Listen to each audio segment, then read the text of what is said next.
We did something different. I'm going to give you guys an update. But we've got 3 ounces of turkey, half an avocado, 2 whole eggs, 1 cup of egg whites, and we used white rice today. And I'll go over a couple dietary changes that we've done and kind of give you an update on where we're at today. And but I'm going to eat first. Do a little filming here after all because it looks so pretty. So what we did today, we had the chiropractic adjustment, massage, and now the grass stone. All the things needed to get big as F. Woo. How's it feel, brother? Feels good. Feels good? Yeah. Oh, he's not going hard enough then. Let me do it. So giving you guys a little extra today. Whatever it takes to grow, right? Whatever it takes. Well, I think what's happening is the reason why he doesn't feel it so much is because I'm chiseling through marble. Yeah, he's never done massages and all that. Cow. But see, this heavy muscle right here, Oh, yeah. that's from deadlifting, heavy deadlifting and squatting. I would say, honestly, based on just because the trap is a superficial muscle. That is the first muscle you touch. That is rock hard right now, which is why it looks so red coming through and why it feels like I'm not even working on him. He went real red right there. He did. That's right where the attachment comes into that trapezius. Oof. You can kind of see it starting to happen over here on the right side. Yeah. It doesn't take much. Almost looks like a busted vessel almost. Yeah. A little extra there for you kids. Massage is done. This is definitely not part of the road to 280 diet, but yeah, we're gonna slam this real quick, rest, and go train.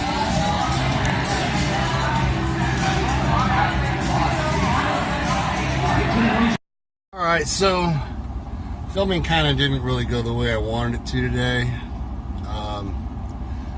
Had a lot of other things going on that I wasn't totally anticipating. So kind of saw breakfast, and you got to see the grass on massage. And I think you're also going to see, or you did see, I don't even know what order I'm going to put these in yet, a lunch. And lunch was not normal for me. We're going to check the weight today.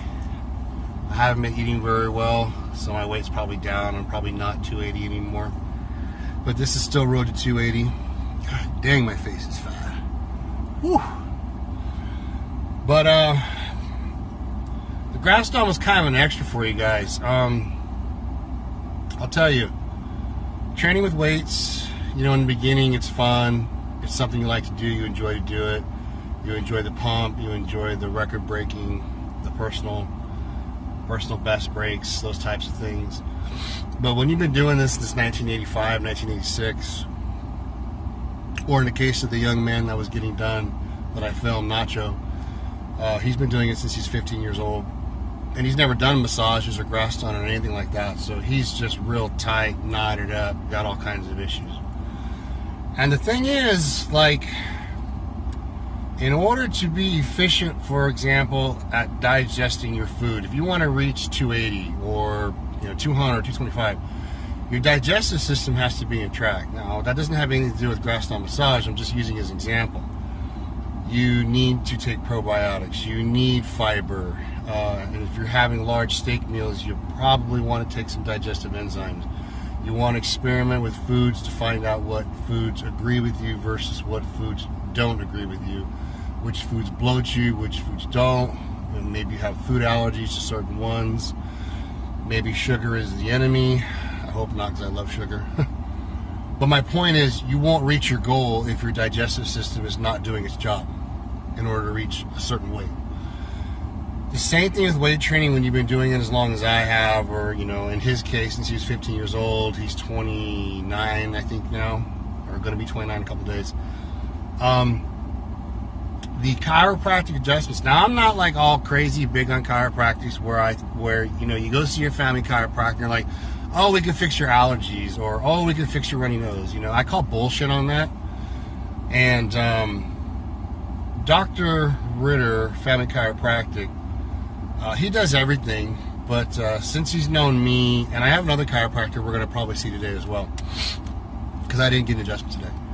But the chiropractic to me is the guy's got to know sports. He's got to be sports oriented, because all we're trying to do is make sure the signals coming out of the base of our spine, out of the base of our neck, down our spine, to our extremities is working properly and at its optimal level.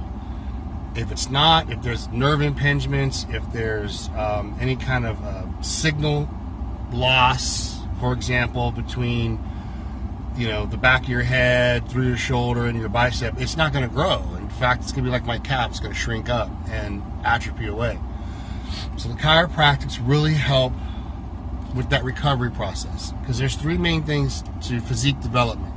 There's obviously nutrition, there's obviously weight training, and then the last one's rest and recovery. And rest and recovery, unfortunately, is not as simple as just going to bed and getting 8 hours of sleep. It is in the beginning. Don't get me wrong. In the beginning, that's fine when you're new to the sport and all that stuff. But as you get more advanced, get more muscle, get more injuries, get more scar tissue, more adhesions, then you got to look at things like that spinal alignment, hip alignment, shoulder alignment. I get my elbows done. You'll see that maybe today. And these are things that, when they're functioning properly, allow you to train heavier and train failure. So to me, it's part of the recovery process. If you watch top-level bodybuilders, for example, Jay Cutler, he gets chiropractic, or he was getting chiropractic adjustments every week. Top-level amateurs, as they're preparing for a show, I'm not going to edit this shit out because I do this shit raw, you know that. Top-level amateurs that I know and I've worked with and I've talked to, they do chiropractic adjustment as they get closer to a show pretty frequently, about once a week to every other week. It's a money thing too. All this stuff is a money thing. I mean, and you probably could save enough money for the chiropractic adjustments, massages, and grass-stem massage just by cutting back on all the bullshit supplements you guys are taking. But that's another video. And as far as nutrition and digestive stuff, that's another video if you guys want to talk about it. If you don't, fucking whatever, I don't care. You tell me in the comments. So, to me, if the top level guys are getting it done, the bottom level guys should be getting it done once a month. Another thing is the massage. A guy like Jay Cutler was getting massages once, twice a week. I believe Flex Lewis does as well. And a good massage therapist knows how to break down adhesions, knows how to split muscle fibers, knows how to push through some of that scar tissue, and knows how to relax the muscle. And I've had a case before where I've had one lat higher than the other, or I've had an imbalance in the pec, and getting a 1 hour deep tissue massage will fix that. And again, this kind of massage is one of those where it's deep tissue, it's painful, but there is a relaxing component to it as well. And the massage will, open up the muscle fibers. It will also do some fascia stretching, whether you believe in that or not, but it does that as well. Opens up these areas, allows more blood flow.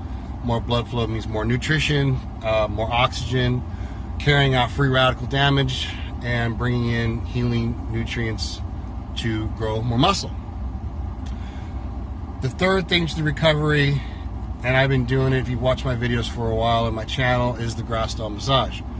This is really good for scar tissue at the highest level.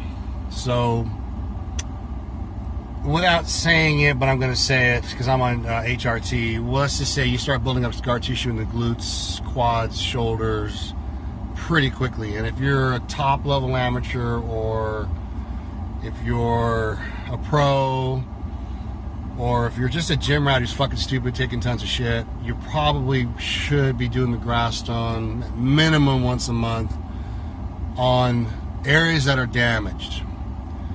And what I mean by that is, we're talking about you're sticking your needle in your shoulder and it squeaks as it goes in. Well, you've got some serious scar tissue there that you need to get busted up and removed. Now, even if you don't have that situation, as you train the muscle, as you break the muscle down, as you tear the muscle up, you start getting scar tissue over the fibers. So if your fibers run this way, okay, you start getting scar tissue that runs different directions, parallel and cross-section over that muscle, which causes it to get extremely tight. And if you were to follow the FST training system where you do 7 sets without rest with a pretty heavy weight, and you volumize that muscle with as much blood as possible, the idea is that you're stretching that fascia tissue, which is a sheath. It's a thin sheath that covers the muscle. So the idea is if you could stretch that sheath out and make it more pliable, make it more loose, and you haven't reached your genetic potential in your biceps or your quads or whatever muscle, then you'll have more room for new and more growth, more muscle tissue growth. Graston offers also that benefit because as your muscle fibers are running one way and the scar tissue is running crisscross over from all the years of heavy training, and you'll know when you're getting it done, when that big bar is running across your lat or up and down your quad, it feels like rocks and stuff being broken up. Now there's an argument that says that that's doing damage to your skin and damage to the muscle, but I haven't seen it in my experience. I've been doing this Graston thing for a couple years, and I have not seen any type of damage at all. If anything, it's been extremely beneficial.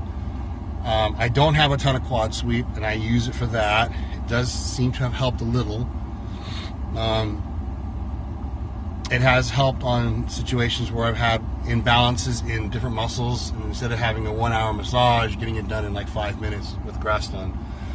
And it's not comfortable as those adhesions and those scar tissues are being broken up and being pushed back in line with the fibers. But that fascia is again getting more pliable, it's getting more loose, and it's allowing for more growth. You know, if that's true, and if it's bro science, you know, it doesn't matter to me. I'm gonna fucking do it. It feels painful, but it feels good after. And I think the results are there for me because I've seen my lat, you know, one up here, one down here, and I've seen it drop after the Graston and repair itself. And like I said, I don't have big legs, but it seems to have helped some of the quad sweep on the top. I need more on the bottom, but that's just the way I'm genetically built. I'm tall as fuck. So today you got to kind of see a little of that. And to me, Graston massage, deep tissue massage, and chiropractics are all part of that recovery process after you're done training. And it's something that you should probably add to your regimen. I'd strongly recommend it if you can afford it. If it's going to take food off the table, then, you know, you could do it yourself. You can buy foam rollers and lay on them. They work okay. I have one. I have one that's the smaller one. It's about this long. It's plastic handle, and you can actually rub out your own quads with it, and it works. And you can rub out. I did my forearms the other night. You can have someone rub your feet out, your calves out, your hamstrings out, your lower back. So you can do a Graston type. And you know what I'll do is I'll film that for you guys later so you can see what it looks like. It's not super expensive. And unfortunately, the body has a self-preservation mechanism, so you won't probably be able to push as hard as the Graston massage therapist will, because he'll really dig into you and get the job done in about, 5 minutes. If you do it yourself in front of the TV and just roll on it and push on here, relax, push on it there, relax. Wow, that camera's really bouncing today. You'll be able to get some benefit of that. So that's definitely an option, especially if you're kind of po. And we're all kind of po. And so anyway, that's about that. I'm going to get to the gym and let's check our weight. Yeah, please. You're definitely here at the wrong time.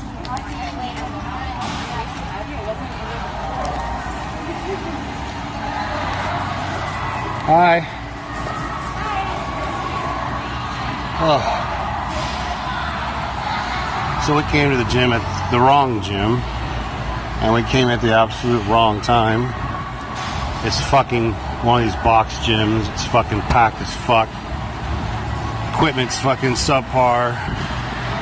But there's hotties like that. Hi, hottie. Alright, what we got here today?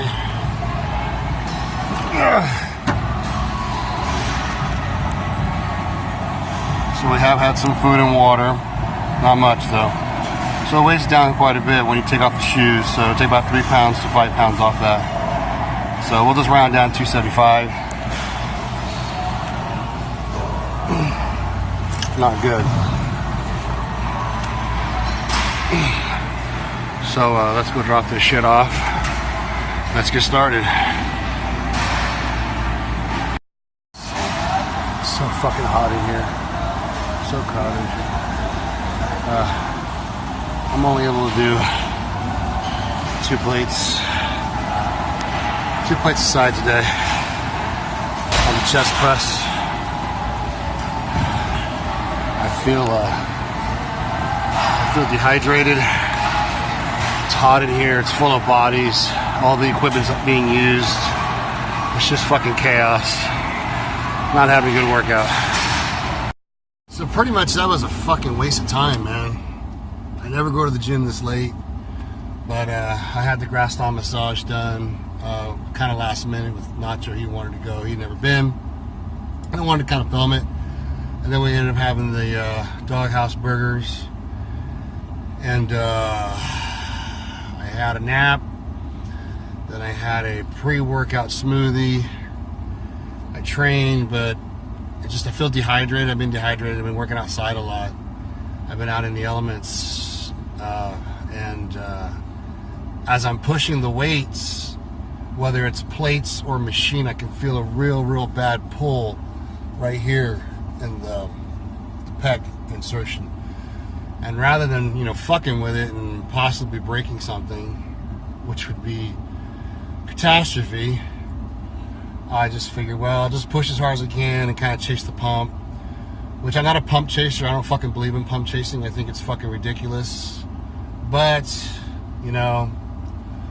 some days it's just not on fucking point, and those days really fucking suck dick because it's kind of like a waste of time. I probably should have stayed in bed. There was a little catastrophe. I dropped a 35-pound weight on my fucking foot, and I'll be back in LA Thursday walking on it, so that's going to be fucking fun. But it's not broke, but it's probably going to be bruised when I take my shoe off. And when you have a bad day like this, it really affects things because, I've been saying this since the 90s. If you do a 1-day-a-week split, then you've only got 52 weeks in a year.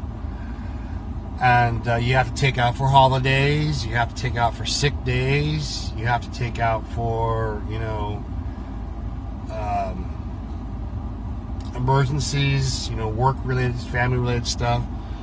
So in reality, if you only train chest once a week or legs once a week, you only get maybe 40 workouts a year. And I've been explaining that math to young kids for so long. I know Dave Crossland talks about it in his UC Freak movie, and he's the only other person I've ever heard say anything about it. But I've been saying it even longer than him, that you've only got 40 chest workouts, 40 bicep workouts, 40 tricep workouts, 42 to 45 if you're a machine and don't have any family commitments and have an easy job. So putting on 7 to 10 pounds of muscle a year, which is doable if your nutrition's on point and your training's on point, but your training every time has to be like balls to the wall. It's got to be on point, and you've got to get at least, let's say you do 4 sets of chest. I have to have a minimum of 3 of those exercises have got to be to failure, and at least out of those 4, 3 to failure where I can't push anymore, and 1 of those exercises I can't push anymore, preferably a pin loaded machine if I'm training alone. Then I will drop set that bad boy in half, and I will go until I reach failure there. So a drop set to failure. And again, because you're only going to get 40 to 43 chest workouts, for example, that's how you do it. Now, if you're a professional, then, or you're Ronnie Coleman, a genetic freak, then yeah, maybe you can train chest twice a week, and you can train legs twice a week and stuff like that. That split, I've done it. It doesn't really work well for me. I can do it again with the situation I'm in now, but I may go back to it just to try it. But if you can double up those workouts and get 80 chest workouts, as long as you're recovering, which again goes back to the chiropractic, massages, sleeping, gastron, and nutrition, if you can recover, then you've done twice as much volume, you've moved twice as much weight, your muscles, in theory, should adapt and grow with the supplementation and stuff that we do. If those things aren't on point, then you're going to have a really hard time doing 2 chest workouts, you know.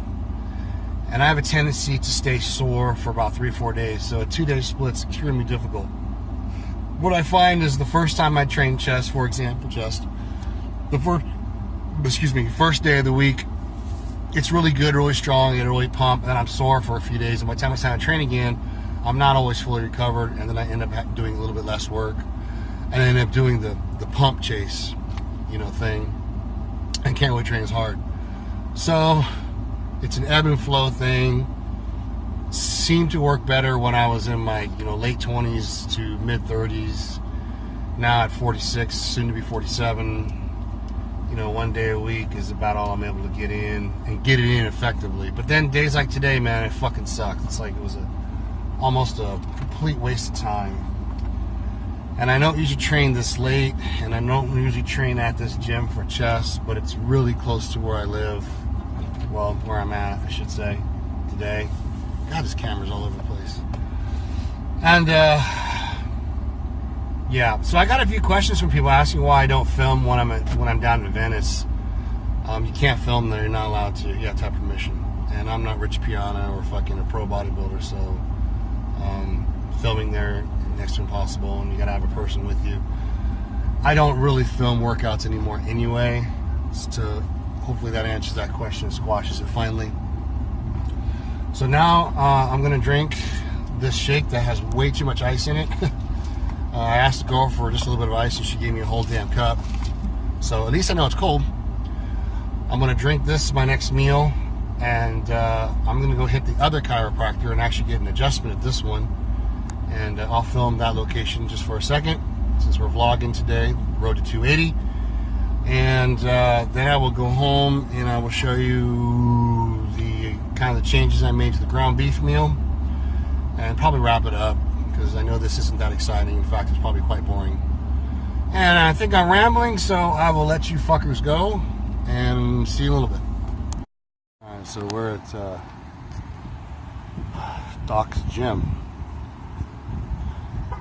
And you can see some of the tires out there in the distance. I think one of them is like 1,000 pounds. It's fucking heavy. Doc's gym. Let's go check out the gym. Little rice cooker. Pretty much a CrossFit gym. You won't catch me training in here very often because it's probably 110 in here right now. But it's mainly, like I said, for CrossFit. Not a bad little place, I suppose. It's got some heavy dumbbells that go up to 140 pounds. That's kind of nice. But yeah, it's just too hot in here in the summer, too cold in the winter. Without touching the glutes? Yes. I don't mean that in a homo way. I know, right? Don't worry, I don't mind. Alright. But my YouTube followers, Great conversation. my YouTube followers want to see how the elbows are okay. done. I'm trying to get you some business. Yep. Face down. Face snap, booty up. Yep. Just the way you like it. Nah. Oh, so how have you been? Good, man. Yeah, good. I'm all busted up. I'm sorry, I'm kind of sweaty. Are you kidding me? I went to the gym. Everybody's sweaty in here. What? It's like 106 out. What is it in there? Oh, dude. Well, I have the one cooler. I saw the fans. Yeah, so we got the coolers of the fans. They should be, you know, at least it's at 99. Shit. Hey, I'm not in there right now. I'm like, oh, flipping tires outside of rolling, you will burn your hands off. Yeah, on the tires, right? Yeah. Yeah, all tied up in here. Yeah. How's your weight right now? Look good, man. My weight's heavy. It's, Is it? today's weight was 278, so about 275. Good, good. One more. Oh. There we go. Well, hit the 280 mark, which is my goal, which is Uh-huh. what I'm vlogging here, the road to 280. Yeah, road to 280. But what happens is, But the back still gets jacked up. no, what happens is I don't eat on the weekends. Uh-huh. So I lose 10 pounds. One more. Oh! 2 for 2. Actually, that felt good. man. Good. That's Big body, we gotta get him moving. What's in it? So we can't do the hips. Let me, Mommy, what's in I'm not gonna do anything, but lay on your side. Which Face one? me this way, so you're not on the bad head. Let me just do something real quick. Okay. Yeah, this is the one that hurts. I'm not gonna, It's hurting right I'm now. not gonna do anything. Hold on. Take a nice, bend this. Oh! I'm not gonna do anything. I just wanna, tender here. It hurts lower than that, but it's, the Yeah. whole area hurts. Okay, so I swear I'm not gonna do anything, I promise. I just wanna see what range of motion I have. Okay. If I'm here, Oh boy! I can touch there? Yeah. Yeah. But it's all here. Yeah. Okay. No. And he does have a really nice round butt. So I wanted to know. You gotta say no homo. Yeah, I know. My followers will be like, I know, right?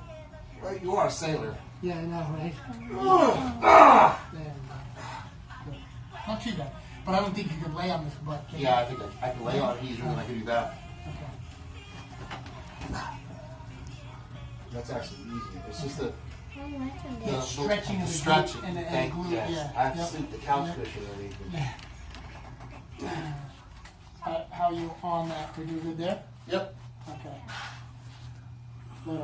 I am. Good. There we go. Good. All right. You want to do the neck lane now? Yeah.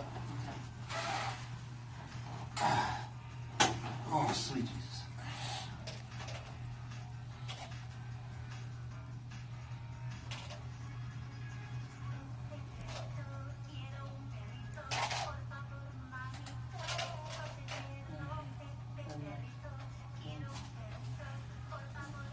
Not a lot. That one did. There we go.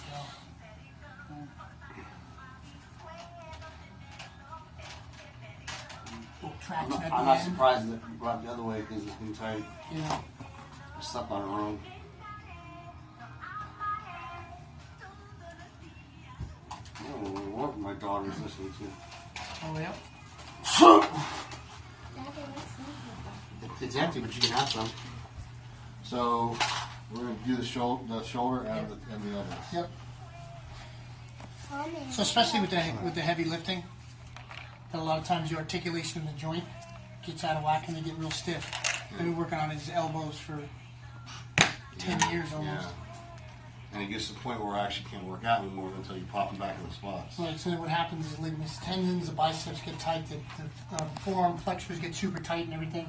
So what you want to do is make sure the articulation is good. See where it gets super stiff because it's been a while since you probably had them adjusted. And then you just kind of rotate, make sure that it articulates right, and then push up. There you go. So you get the outside on one, the inside up here, That's where same it thing, goes. and then just rotate out to make sure they're easy. Here the joint isn't going to be put together correctly once you open it up a little bit. Then the radius and the ulnar are going to be straight. Just relax. Good. Ah, there we go. So sometimes it takes like you got big old massive arms, so you know That's you're not what it gonna, needs to be. you're not going to hyperextend it at all. Where people have it as they think that they're going to overextend it, but it's a quick little push and it's not that big a deal. This one's been actually pretty good. well. We always like to check both of them, you know, especially if you're doing dumbbell work. You know, they're working separately. Yeah, go a little bit on that one. This one's been pretty well. See, the other one's been And just rotating and getting it straight flush. There we go. There we go. I felt good. A lot of times, especially with the shoulders, too, because you have, you know, whether you're doing shrugs, any type of deadlifting, the humerus and the acetabulum, sometimes they drop to the bottom, so he tries to lift the arm up and hits the bottom of the trough. So what we're trying to do is make sure we approximate him, get him back in the joint, so when it articulates better. And then I can train harder. Because the road to 280 is not easy. So we just kind of check the joint first. Feel the clicking. Yeah. And just come in and rotate through. And he has to relax as much as he can with his I'm trying to get my body around his. There we go. And then just push it up. Oh. There we go. Just back up. Just a small little push. You know, it's almost like you get a knuckle that would crack and things like that, just so you get the joint moving again. Oh, by the way, my X-rays came back on bone in the knees. With this one, Okay. yeah. I need. They won't repair the meniscus or the patella. They want to just replace the knee later. How fun is that going to be? Well, I tell you, sometimes it's actually not bad because you're in good shape with this legs. I thought you would. I thought you know, would right? too. Yeah, well, your size, I'm moving all over the place. All right, So so just a basic just tune-up. basic tune-up Yep. to keep everything running smooth and nerves firing the right direction. Yep. There we go. All right, thank you. Rotate 280. Okay, so I promised you I was going to show you guys this nutritional change. I actually got this recipe from someone else on YouTube. I don't remember his name, and I don't really give a fuck because it's not like he's going to want to collab with me.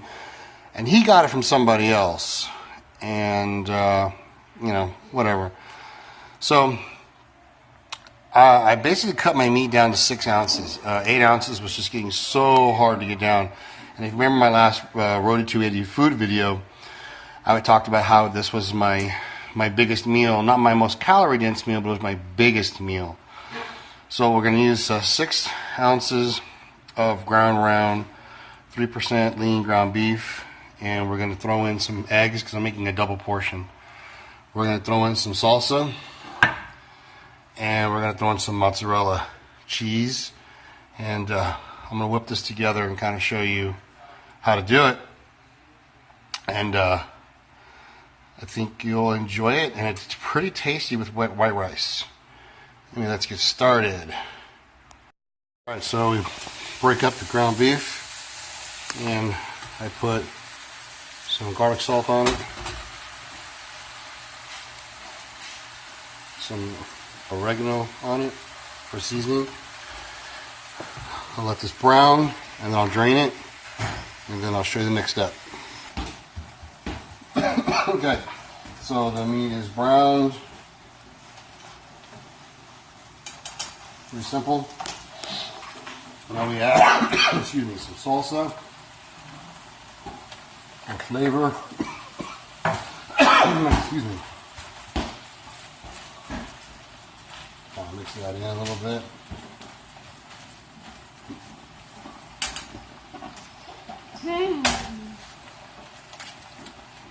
Three eggs. Add some more protein to it since it's no longer 8 ounces. It's 6. 6. Normally I do Mommy, I do. 2 eggs per 6 ounce. Right, Bella? Yeah. But I'm making a double batch here. I normally would use 4 eggs, but But let me 5 eggs. okay, we'll mix this up. Yep. And we'll pause it and come back. Okay, so the Go, Mama. eggs are cooked in. The ground beef. The salsa's cooked in. Now we add, normally I use fat-free mozzarella cheese, but they didn't have any at the store. I use all of it.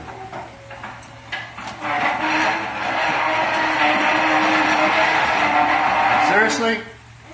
What are you doing?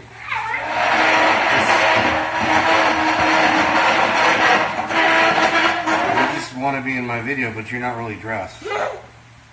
You're like naked. You're naked like me. I don't know if they want naked babies on YouTube. Can you get out of my camera for a second? This is the joys of a 3-year-old. Mini juice mousse right there. Yeah, I don't know. Maybe something beautiful. Can you be the mini juice mousse? Yeah. Sure? Okay. Alright, so the cheese is cooked in. It's done. Now, for the final product. Yep.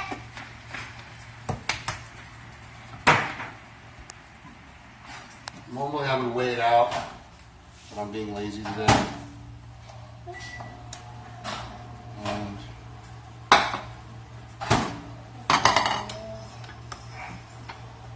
it's about a cup of rice. And there you go. The protein content's about the same as before, except instead of being 8 ounces of ground beef, it's now 6 with 2 eggs. There's extra for another meal. And it doesn't need any ketchup. It tastes great, and that's kind of the only dietary change I've kind of made right now. Because I was really getting tired of eating 8 ounces of ground beef. It was getting really dry. And so that wraps up the food change that I've made.